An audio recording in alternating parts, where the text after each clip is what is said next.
I'm working on post-conflict peace building mechanisms in Africa, and I work on the Ivorian conflict because in the Ivory Coast, they adopted two mechanisms. And going into the field, I thought that there will be mechanisms that will conflict each other, or there are mechanisms that will be counterproductive because you cannot punish someone and give amnesty to the person at the same time. And so in peace building, we have the restorative approach and the retributive approach. And restorative mostly would be amnesty, truth commissions, and the idea or the goal is to to give amnesty, and perpetrators will come out to confess their sins, the atrocities that they committed, and by that victims will be appeased and forgive, so that reconciliation will take place. And that's what South Africa did. And opponents of the truth commissions are of the view that when you do that, you are promoting a culture of impunity. So what you should rather do is to punish perpetrators, try them and prosecute them from both sides of the conflict. And once victims know that justice has been done, they will forgive and reconciliation will take place. And that is what Rwanda adopted. But in the Ivory Coast, they adopted the two concurrently. So my goal was to find out whether these mechanisms are compatible or they are counterproductive.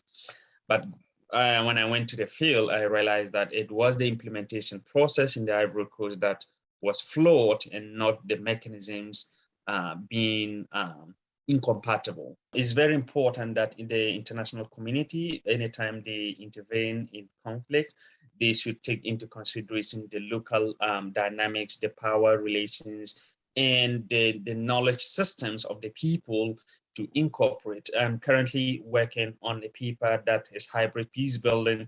So we have liberal peace building that emphasizes stability, rebuilding of the economic infrastructure, democratic processes, and military reforms, institutional reforms, and all that. That is liberal peace building. And we also have indigenous peace building. For example, in the Ivory Coast, they have a mechanism called inter-ethnic alliances, where in the past, different ethnic groups had in contact with each other, they fought, and after that they formed alliances not to share blood again. So they are parts of non-aggression.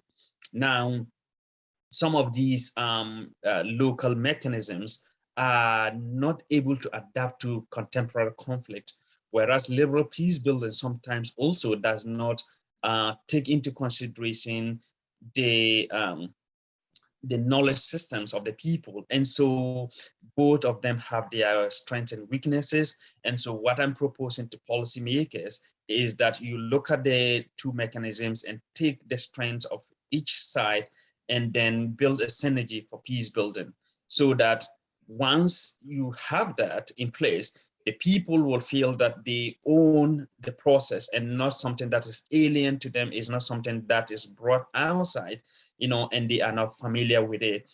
And you also will learn from the indigenous peace building mechanisms what you can add, to peace building, liberal peace building. And also what is important to note is that every conflict is different. Every situation is not the same. And so when you go to, for example, Ghana, and you use a mechanism and it works, it does not mean that it will work the same way in Guinea-Bissau, for example. And so you have to make sure that you understand the local context very well in order to propose mechanisms for peace building.